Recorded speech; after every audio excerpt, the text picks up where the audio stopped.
فلسفہ مغرب کی تاریخ بائی برٹرینڈ رسل پارٹ 55۔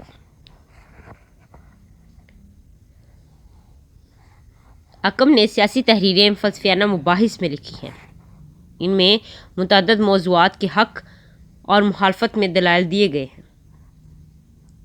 بعض اوقات وہ کسی نتیجہ پر نہیں پہنچتا۔ ہم فوری بلا توقف قسم کے پروپیگنڈا کے عادی ہو چکے ہیں، لیکن جس انداز کو اس نے اختیار کیا وہ غالباً اس کے زمانے میں زیادہ مؤثر تھا۔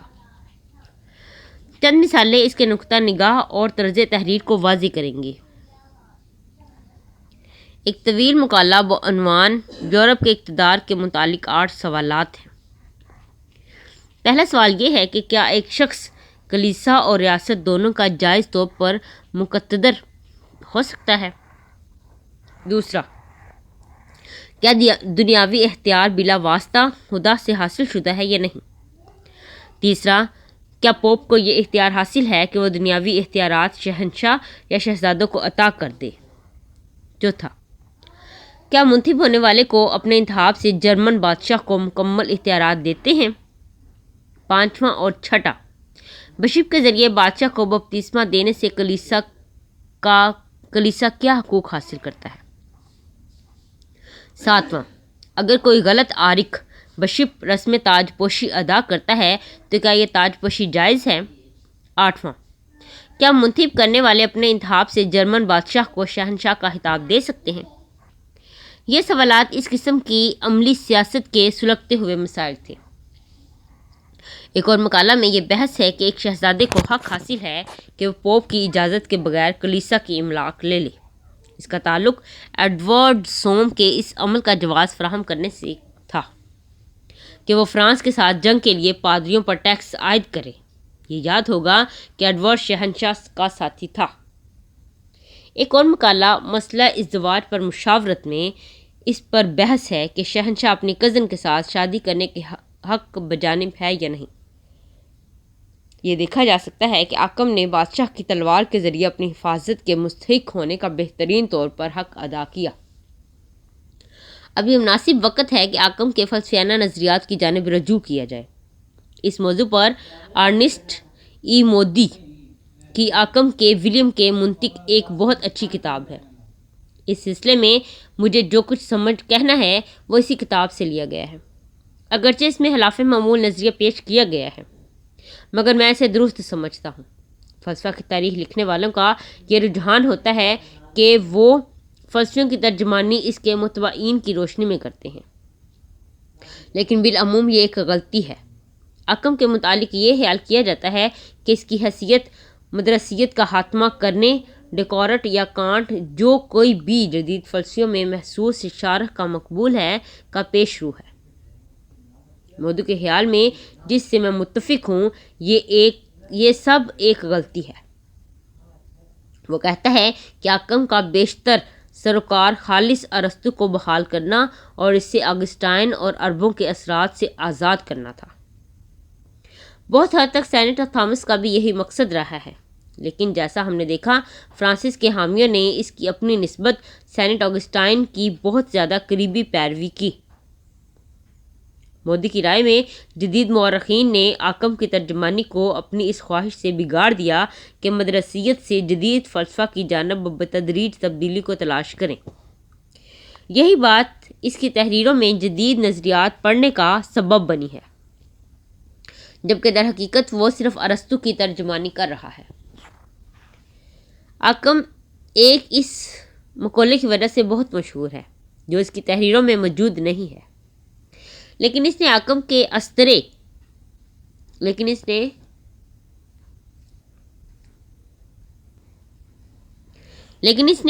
استرے کا نام پایا۔ یہ مقولہ کہتا ہے کہ اجزاء کو ضرورت سے زیادہ نہ بڑھانا چاہیے۔ اس نے یہ نہیں کہا تھا، بلکہ ایسا کہا جس سے زیادہ تر یہی نتیجہ نکلتا ہے کہ جو کم تر سے ہو سکتا ہے اس کے لیے زیادہ استعمال کرنا بے سود ہے۔ اس کا مطلب ہے کہ اگر کسی سائنس میں ہر شے کی ترجمانی یا وہ مفروضہ جزو اختیار کیے بغیر کی جا سکتی ہے تو اسے اختیار کرنے کی کوئی بنیاد نہیں۔ میں نے خود منطقی تجزیے میں اس اصول کو مفید ترین پایا ہے۔ اگرچہ بظاہر مابعد الطبیعیات میں نہیں مگر منطق میں حاکم عصمیت پسند ہے۔ 15ویں صدی کے عصمیت پسند اسے اپنے مکتبہ فکر کا بانی سمجھتے تھے۔ اس کا خیال تھا کہ سقراط کے متبعین نے ارسطو کی غلط تشریح کی ہے، اور یہ کہ غلط شرح جزوی طور پر آگسٹائن، جزوی طور پر ابن سینا، لیکن جزوی طور پر ابتدائی سبب پرفیروس کے مقالے ارسطو کی مقولات کے باعث ہوئی ہے۔ اس مقالے میں پرفیروس نے 3 سوالات اٹھائے ہیں۔ کیا اقسام و انواع جواہر ہیں؟ کیا وہ مادی ہیں یا غیر مادی؟ اگر محرل ذکر ہیں تو کیا وہ حسی اشیاء میں ہیں یا اس سے جدا کر لیے گئے ہیں؟ اس نے یہ سوالات اس لیے اٹھائے کہ ان کا تعلق ارسطو کے مقولات سے تھا۔ ان ہی سے قرون وسطیٰ میں اورگنان کی تشریح بہت زیادہ مابعد الطبیعیاتی حوالے سے ہوئی۔ ایکویناس نے اس غلطی کو دور کرنے کی کوشش کی تھی، لیکن ڈنس سقراط نے اسے دوبارہ متعارف کرا دیا۔ نتیجہ یہ ہوا تھا کہ منطق اور نظریہ علم کا مابعد الطبیعیات اور دنیات پر انحصار ہو گیا۔ حاکم کے خیال میں منطق فلسفہ فطرت کے لیے ایک آلہ ہے جو مابعد الطبیعیات سے آزاد ہو سکتا ہے۔ منطق برہانی سائنس کا تجزیہ ہے۔ سائنس کا تعلق اشیاء سے ہے مگر منطق کا نہیں۔ اشیاء انفرادی ہوتی ہیں لیکن حدود میں کلیات بھی ہوتے ہیں۔ منطق کلیات کے متعلق بحث کرتی ہے لیکن سائنس ان پر بحث کیے بغیر انہیں استعمال کرتی ہے۔ منطق کا تعلق حدود یا تصورات سے ہے اور نفسی کیفیات سے نہیں، سوائے اس کے جب ان کے معنی ہوں۔ انسان ایک نوع ہے۔ منطق کا قضیہ نہیں ہے کیونکہ یہ انسان کے متعلق علم طلب کرتا ہے۔ منطق ان اشیاء سے بحث کرتی ہے جن کا تانا بانا ذہن خود بنتا ہے، جس کا وجود نہیں ہو سکتا سوائے عقل کے وجود کے ذریعے سے۔ ایک تصور فطری نیچرل علامت ہے، ایک لفظ روایتی کنونشنل علامت ہے۔ لازم ہے کہ ہم اس امتیاز کو ملحوظ رکھیں جب ہم کسی لفظ کو شے کے حوالے سے استعمال کر رہے ہوں اور جب اسے ایک معنی رکھنے کے حوالے سے استعمال کر رہے ہیں، ورنہ ہم ایسے مغالطوں کا شکار ہو جائیں گے جیسے انسان ایک نوع ہے۔ سقراط ایک انسان ہے، اس لیے سقراط ایک نوع ہے۔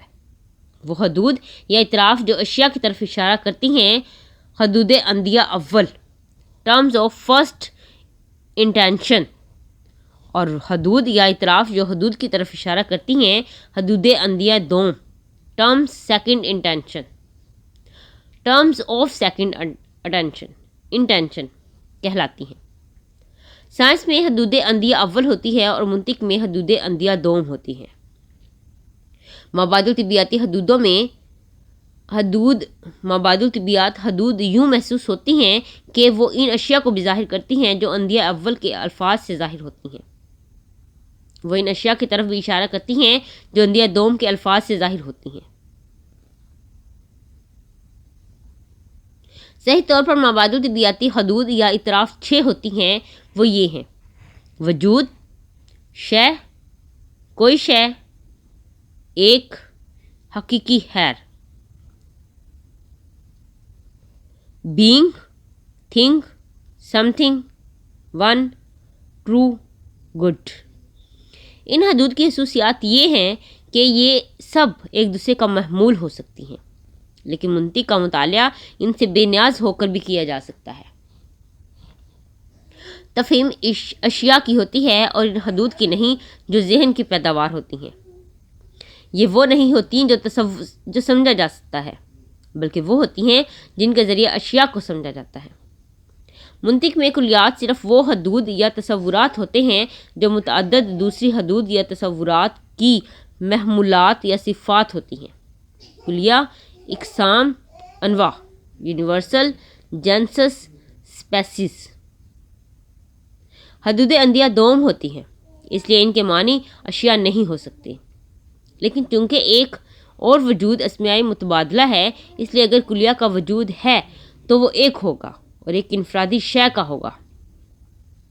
ایک کلیہ متعدد اشیاء کی محض ایک علامت ہوتا ہے۔ اس امر میں آکم ایکیوناس سے متفق ہے، مگر ابن رشد، ابن سینا اور اگسٹائن کے پیرووں سے غیر متفق ہے۔ دونوں کا خیال ہے کہ یہ انفرادی اشیاء انفرادی اذہان اور اعمال تفہیم ہوتے ہیں۔ یہ صحیح ہے کہ ایکیوناس اور آکم یونیورسل اینٹیرم پر متفق ہیں، لیکن صرف تخلیق کی وضاحت کے لیے۔ اس سے پہلے کہ خدا اسے تخلیق کر سکے، اس کا خدا کے ذہن میں ہونا ضروری ہے، لیکن اس کا تعلق دینی آج سے ہے، انسانی علم کی وضاحت سے نہیں۔ انسانی علم کا تعلق تو محض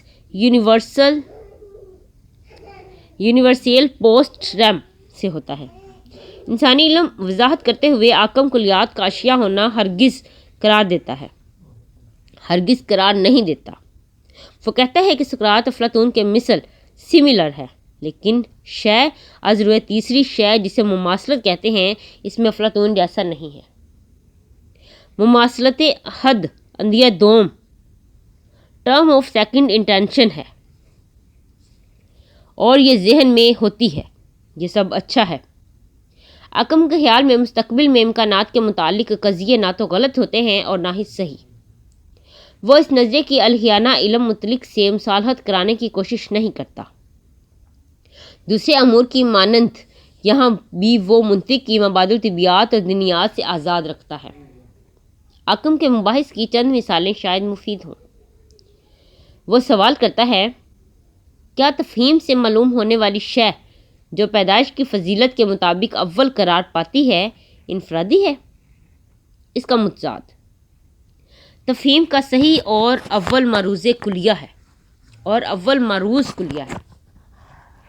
وجہ تسمیہ جس کا معروض اور تفہیم کا معروض ایک ہی ہوتے ہیں، لیکن جس کا اول معروض انفرادی ہوتا ہے۔ نتیجہ، سوال کا معنی بیان کیا جانا ضروری ہے، غالباً یہ اس لیے کہ دونوں استدلال مضبوط معلوم ہوتے ہیں۔ وہ مزید کہتا ہے، روح سے باہر کی شے جو علامت نہیں ہے، وہ علم کے ذریعے پہلے سمجھی جاتی ہے، یعنی ایسا علم جو انفرادی ہے۔ اس لیے انفرادی شے کا علم پہلے ہوتا ہے، لیکن ہر وہ شے جو روح سے باہر ہے انفرادی ہے۔ وہ مزید یوں بیان کرتا ہے کہ مجرد علم ہمیشہ ایسا قیاس کیا جاتا ہے جو وجدانی یعنی ادراک کا علم ہے، اور یہ انفرادی اشیاء کا نتیجہ ہوتا ہے۔ اس کے بعد وہ 4 ایسے شکوک گنواتا ہے جو پیدا ہو سکتے ہیں، اور ان سب کا جواب دینے کی کوشش کرتا ہے۔ بلاخر وہ اس نتیجہ پر پہنچتا ہے کہ اس کے ابتدائی سوال کا جواب مثبت میں ہے، لیکن یہ اضافہ کرتا ہے کہ کلیہ حقیقت کی فضیلت کے باعث پہلا معروض ہے، نہ کہ پیدائش کی فضیلت کے باعث۔ بنیادی سوال یہ ہے کہ کیا اور کس حد تک ادراک علم کا ذریعہ ہے۔ یاد ہوگا کہ تھیٹیٹس میں افلاطون ادراک کو بحیثیت علم رد کرتا ہے۔ آکم یقیناً تھیٹیٹس سے واقف نہ تھا، لیکن اس نے یہ کتاب پڑھی بھی ہو تو اس سے متفق نہ ہوتا۔ کیا انسان میں حسی روح اور عقلی روح حقیقی طور پر مختلف ہے؟ اس سوال کا جواب وہ مثبت میں دیتا ہے، اگرچہ اسے ثابت کرنا مشکل ہے۔ اس کے استدلال میں ایک دلیل یہ ہے کہ ممکن ہے کہ ہم اپنی خواہشات کے مطابق کوئی شے چاہیں، مگر اسے ہمارا فہم رد کر دیتا ہو۔ اس لیے خواہش اور فہم مختلف موضوعات سے متعلق ہوتی ہیں۔ دوسری دلیل یہ ہے کہ حسیات موضوعی طور پر حسی روح میں ہوتی ہیں، لیکن موضوعی طور پر عقلی روح میں نہیں۔ مزید یہ کہ حسی روح وسعت پذیر اور مادہ ہوتی ہے، لیکن عقلی روح میں ایسی کوئی بات نہیں ہوتی۔ 4 اعتراضات زیر بحث لائے جاتے ہیں، ان سب کا تعلق دینیات سے ہے، لیکن اس کے جوابات دیے گئے ہیں۔ اس مسئلہ پر آکم کا نظریہ شاید توقع کے مطابق نہ ہو، تاہم وہ سینٹ تھامس سے متفق ہے، لیکن ابن رشد کے اس خیال سے متفق نہیں کہ ہر انسان کی عقل اس کی اپنی ہوتی ہے، اور نہ کہ کوئی غیر ذاتی شے۔ اس امکان پر زور دینے سے منطق اور انسانی علم مبادل طبیعیات اور دینیات کے حوالے کے بغیر بھی قابل مطالعہ ہے۔ آکم کے کام نے سائنسی تحقیق کی حوصلہ افزائی کی، اس نے کہا کہ آگسٹائن کے پیروکاروں نے یہ غلطی کی کہ پہلے سے اشیاء کو ناقابل فہم بنایا اور انسانوں کو بے عقل قرار دے دیا اور پھر لامحدود سے اس میں نور شامل کر دیا جس سے علم کا حصول ممکن ہوا۔ اس مسئلہ پر وہ ایکویناس سے متفق تھا، لیکن اس پر زور دینے سے اختلاف تھا کیونکہ اسے ایکویناس بنیادی طور پر عالم الہیات تھا، لیکن جہاں تک منطق کا تعلق ہے آکم بنیادی طور پر فلسفہ کو دینیات سے الگ رکھتا تھا۔ اس کے رویے نے محسوس مسائل کے طالب علموں کو اعتماد دیا۔ مثال کے طور پر اس کا فوری پیروکار نکولسن ساکن ارسمو تھا، وہ 1382 میں چل بسا۔ اس نے سیاروی نظریہ پر تحقیق کی۔ یہ شخص کسی حد تک کوپرنیکس کا پیش رو تھا۔ اس نے ارضی مرکز اور شمسی مرکز دونوں نظریات پیش کیے۔ اس نے کہا کہ اپنے زمانے میں ہر نظریہ اپنے حقائق پیش کرے گا، اس لیے دونوں میں سے کسی ایک کے حق میں فیصلہ کرنے کی کوئی راہ نہ تھی۔ ولیم آف آکم کے بعد کوئی بڑے متکلمین پیدا نہ ہوئے۔ عظیم فلسفیوں کا آئندہ زمانہ نشاط ثانیہ کے آخری حصے میں شروع ہوا۔ باب نمبر 15 پاپائیت کا انحطاط۔ دا ایکلپس آف پاپاسی 13ویں صدی میں ایک عظیم فلسفیانہ، دینیاتی، سیاسی اور معاشرتی امتزاج کی تکمیل کی صدی تھی۔ یہ امتزاج دھیرے دھیرے متعدد عناصر میں وحدت کی صورت میں استوار ہوا۔ پہلا عنصر خالص یونانی فلسفہ تھا، جس میں خصوصاً فیثاغورس، پارمینائڈس، افلاطون اور ارسطو کے فلسفے شامل تھے۔ اس کے بعد اسکندر کی فتوحات کے نتیجے میں مشرقی اعتقادات کا عظیم دھارا شامل ہو گیا۔ ان عقائد نے عارفی مت اور اسرار و رموز کا فائدہ اٹھاتے ہوئے یونانی بولنے والی دنیا اور بالآخر لاطینی بولنے والے جہاں کا زاویہ نگاہ تبدیل کر دیا۔ ایک دیوتا کا مر کر دوبارہ زندہ ہونا، متبرک کھانا جس سے دیوتا کا گوشت مراد لیا گیا، حیات نو میں دوسری پیدائش جو بپتسمہ سے کچھ مشابہت رکھنے کے حوالے سے اس دنیات کا حصہ بن گئے، جو بت پرست رومی دنیا کے وسیع خطوں پر مشتمل تھی۔ ان رسومات کے ساتھ بدن کی اسیری سے آزادی کی اخلاقیات وابستہ تھیں، جو کم از کم نظریاتی طور پر راہبانہ تھی۔ شام، مصر، بابل اور ایران سے پیشوائیت کا ادارہ آیا جو عوام سے الگ تھلگ تھا۔ یہ ادارہ کم و بیش ساحرانہ قوتوں کا حامل تھا اور یوں بہت زیادہ سیاسی اثر و رسوخ حاصل کر لینے کے قابل تھا۔ بہت متاثر کرنے والی رسومات جن کا بیشتر تعلق حیات بعد الموت کے عقیدہ سے تھا، انہی ماخذوں سے آیا۔ ایران سے خاص طور پر سنویت آئی، جس نے اس دنیا کو دو بڑے مخالفین کا میدان جنگ قرار دیا۔ ان میں ایک فریق ہیر کا تھا جس کی رہنمائی اہورا مزدا کرتا تھا۔ دوسرا فریق بدی کا تھا جس کا رہنما اہرمن تھا۔ اہرمن اور اس کے متبعین کے پاس ایک قسم کا کالا جادو تھا جو ارواح کو دنیا میں استعمال کیا جاتا تھا۔ شیطان اہرمن کی ارتقائی صورت ہے۔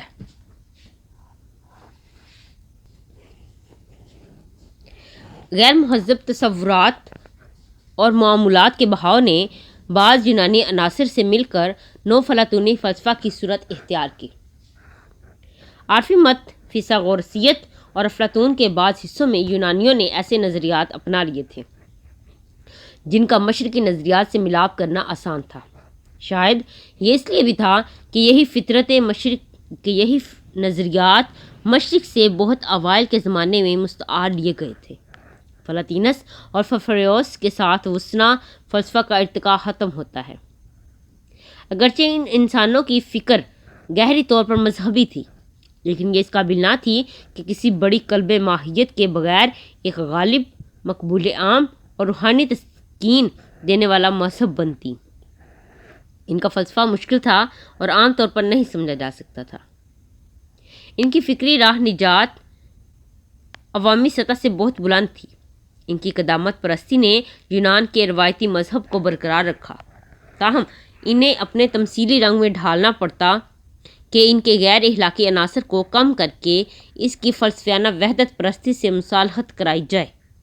یونانی مذہب زوال پذیر ہو چکا تھا اور اس قابل نہ رہا تھا کہ مشرقی رسومات اور دینی آج سے مقابلہ کر سکے۔ غربی آوازیں خاموش ہو چکی تھیں اور پیشوائیت کبھی ایک واضح طاقتور طبقہ نہ بنی تھی۔ اس لیے یونانی مذہب کو بحال کرنے کی کوشش میں ایک قدیم عنصر تھا جس نے اسے کمزوری اور علم کی محض نمود بخشی، جو شہنشاہ جولین کی کوشش میں نمایاں ہوئی۔ تیسری صدی میں یہ دکھائی دینے لگا تھا کہ کوئی ایشیائی مذہب رومی دنیا فتح کر لے گا، اگرچہ اس زمانے میں اب بھی کئی ایسے عقائد تھے جو ایک دوسرے کے مد مقابل تھے اور غالب آنے کا موقع رکھتے تھے۔ مسیحیت نے متعدد ذرائع سے قوت دینے والے عناصر کو یکجا کر دیا۔ یہودیوں سے ایک مقدس کتاب اور نظریہ قبول کیا کہ ایک مذہب کے علاوہ باقی تمام تر جھوٹے اور شر ہیں، لیکن اس نے یہودیوں کی نسلی علیحدگی اور موسوی قانون کی مشکلات اپنانے سے اجتناب کیا۔ بعد ازاں یہودیت نے خود حیات بعد الموت کا عقیدہ اپنا لیا تھا، لیکن مسیحیت نے جنت و دوزخ کی نئی تعریف کی اور جنت میں جانے اور دوزخ سے بچنے کے راستے بتائے۔ ایسٹر کے تہوار میں یہودی تہوار اور وثنا مذہب میں مر کر زندہ ہونے والے دیوتا سے متعلق خوشیاں متحد ہو گئیں۔ ایرانی سنویت کو بھی جذب کر لیا گیا، مگر اس پر پختہ یقین کے ساتھ کہ بالآخر اصول خیر کی قوت غالب رہتی ہے۔ اس میں یہ اضافہ بھی کیا گیا کہ بت پرستوں کے تمام دیوتا شیطانوں کے چیلے ہیں۔ ابتدا میں فلسفہ یا رسومات میں مسیحی اپنی مخالفین کے ہم پلہ نہ تھے، لیکن آہستہ آہستہ ان کمزوریوں کو بطریق احسن دور کر دیا گیا۔ ابتدا میں راسخ العقیدہ مسیحیوں کی بنسبت نیم مسیحی گناستیوں میں فلسفہ زیادہ تر ترقی یافتہ تھا، لیکن اوریجن کے زمانے سے لے کر بعد ازاں مسیحیوں نے نو فلاطونیت میں اصلاح کر کے ایک مواقع فلسفہ تشکیل دے دیا۔ اوائل مسیحیت میں رسم کا موضوع قدرے دھندلا تھا، لیکن بہرصورت سینٹ ایمبروس کے وقت تک رسومات انتہائی مؤثر بن چکی تھیں۔ پروہتوں کا اقتدار اور ان کی علیحدگی کے تصورات مشرق سے لیے گئے تھے، لیکن یہ آہستہ آہستہ کلیسا میں حکومت کے طریقوں سے مضبوط ہوتے گئے تھے۔ یہ طریقے زیادہ تر رومی سلطنت کے لائحہ عمل سے آئے تھے۔ عہد نامہ قدیم، پراسرار مذاہب، یونانی فلسفہ اور رومیوں کے انتظامی طریقے سب گھل مل کر کیتھولک کلیسا میں ایک امتزاج میں ڈھل گئے تھے۔ انہوں نے یکجا ہو کر اسے ایک ایسی قوت دی جس کی پہلے زمانے میں کوئی معاشرتی تنظیم ہمسری نہیں کرتی۔ قدیم روم کی طرح مغربی کلیسا بھی اگرچہ زیادہ آہستہ آہستہ جمہوریہ سے شہنشاہی میں بدل گیا۔ ہم نے پاپائی اقتدار کی نشوونما کے تمام مراحل دیکھے ہیں کہ کس طرح گریگری اعظم سے لے کر نکولس اول، گریگری ہفتم اور انوسینٹ سوم سے ہوتے ہوئے بالآخر گیولفس اور غبلائنز کے ساتھ جنگوں میں یہ شکست سے دوچار ہوئی۔ اس کے ساتھ ہی مسیحی فلسفہ جب تک آگسٹائن کے زیر اثر بیشتر افلاطونی تھا، قسطنطینیہ اور مسلمانوں کے ساتھ رابطے کے باعث نئے عناصر سے سیراب ہو گیا تھا۔ 13ویں صدی میں مغرب میں ارسطو پوری طرح عام ہو گیا۔ البرٹ میگناس اور تھامس ایکویناس کے اثر سے تعلیم یافتہ لوگوں کے ذہنوں میں ارسطو رچ بس گیا، اور صحیفے اور کلیسا کے بعد ارسطو سب سے بڑی سند قرار پایا۔ آج تک کیتھولک فلسفیوں کے ہاں اس کا یہی مقام قائم ہے۔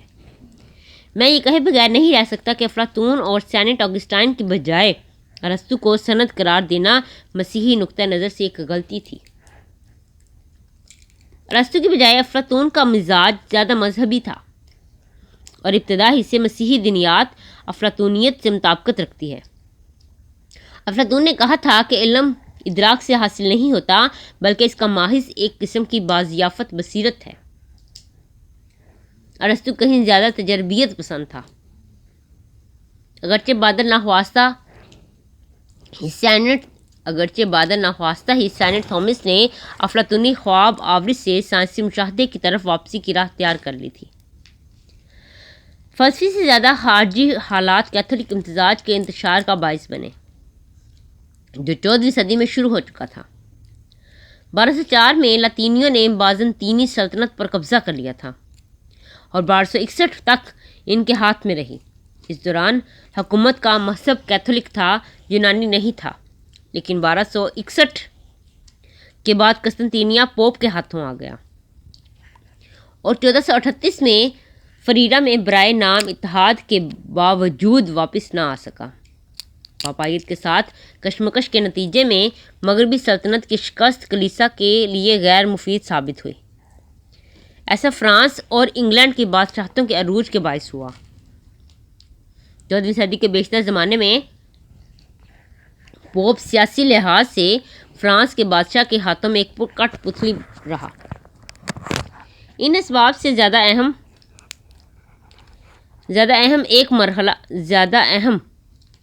اہم امر ایک تاجر طبقے کے عروج اور عوام میں علم کی زیادتی تھی۔ ان دونوں کی ابتدا اٹلی میں ہوئی اور 16ویں صدی کے وسط تک مغرب کے باقی حصوں کی بنسبت اٹلی میں زیادہ ترقی یافتہ رہا۔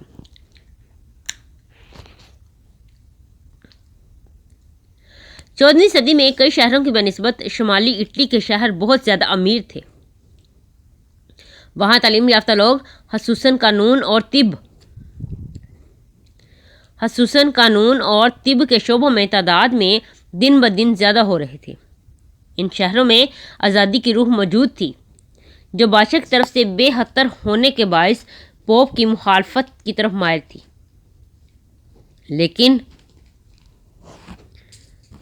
لیکن کسی کم درجہ صورت میں ایسی ہی تحریکیں باقی جگہوں پر بھی موجود تھیں۔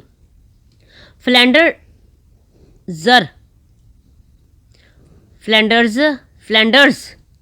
خوشحال تھا، یہی حال ہینس کے باقی شہروں کا تھا۔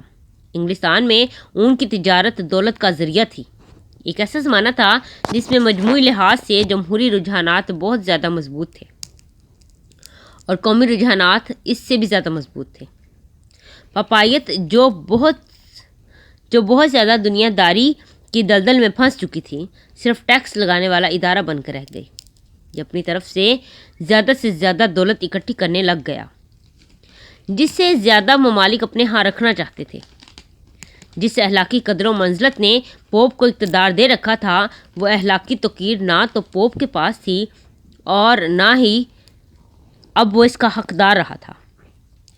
سینٹ فرانسس، انوسینٹ سوم اور گریگری نہم سے ہم آہنگی کے ساتھ کام کرنے کا عہد تھا، لیکن 14ویں صدی کے زیادہ نامور لوگ پاپائیت کے مخالفت پر آمادہ ہو چکے تھے۔ تاہم اس صدی کی ابتدا میں پاپائیت کے زوال کے اسباب بھی نمایاں نہیں تھے۔ بانیفیس ہشتم نے دا بل اومان سینکولم میں ایسے انتہائی زیادہ دعوے کر دیے جو اس سے پہلے کبھی پوپ نے نہیں کیے تھے۔ وہ 1300 میں جوبلی سال کا قیام عمل میں آیا، جب ان تمام کیتھولک لوگوں کو اپنے تمام گناہوں سے مکمل نجات مل جاتی ہے۔ وہ روم آتے ہیں اور وہاں قیام کے دوران محسوس رسومات ادا کرتے ہیں۔ اس سے کلیسا کے خزانے میں کثیر دولت آ گئی اور ساتھ ہی روم کے لوگوں کی جیبیں بھی بھاری ہو گئیں۔ ہر 100 سال کے بعد جوبلی سال کا ہونا تھا، لیکن منافع اس قدر زیادہ ہوا کہ اس عرصے کو گھٹا کر 50 سال کر دیا گیا اور پھر 25 سال جو آج تک موجود ہے۔ پہلی جوبلی یعنی 1300 پوپ کی انتہائی کامیابی کا سال تھا اور آسانی سے اسے وہ وقت قرار دیا جا سکتا تھا جب اس کے زوال کی ابتدا ہوئی۔ بانیفیس ہشتم اٹلی کا باشندہ تھا جو اناگنی کے مقام پر پیدا ہوا۔ چونکہ اس نے باغی نوابوں کے خلاف ہنری ہشتم کی حمایت کی تھی، اس لیے اسے پوپ کی طرف سے ٹاور آف لنڈن میں محصور کر دیا گیا۔ لیکن 1267 میں بادشاہ کے بیٹے جو بعد میں ایڈورڈ اول بنا نے اسے رہائی دلائی۔ کلیسا میں پہلے ہی ایک طاقتور فرانسیسی پارٹی تھی اور فرانسیسی کارڈینلز نے اس کے انتخاب کی مخالفت کی تھی۔ اس نے فرانس کے بادشاہ فلپ چہارم کے ساتھ اس سوال پر کیا کہ کیا بادشاہ کو حق حاصل ہے کہ وہ فرانس کے پادریوں پر ٹیکس عائد کرے۔ شدید تنازع مول لے لیا۔ بانی فیس اقربا نوازی اور طمع کا غلام بن چکا تھا، اس لیے وہ آمدنی کے زائد سے زائد ذرائع پر قبضہ رکھنے کا خواہش مند تھا۔ اس پر بدعت کا الزام لگایا گیا جو غالباً صحیح تھا۔ یوں لگتا ہے کہ وہ ابن رشد کا پیروکار تھا اور حیات ابدی کا قائل نہ تھا۔ فرانس کے بادشاہ کے ساتھ اس تنازع نے اس قدر تلخی اختیار کر لی کہ بادشاہ نے اسے گرفتار کرنے کے لیے قوت استعمال کی۔ بادشاہ کا خیال تھا کہ اسے جنرل کونسل کے ذریعے اس کے عہدے سے سبکدوش کر دیا جائے۔ وہ اناگنی میں گرفتار ہوا لیکن روم کی طرف فرار ہو گیا جہاں وہ چل بسا۔ اس کے بعد ایک طویل عرصہ تک پوپ نے فرانس کے بادشاہ کی مخالفت کرنے کی جرات نہ کی۔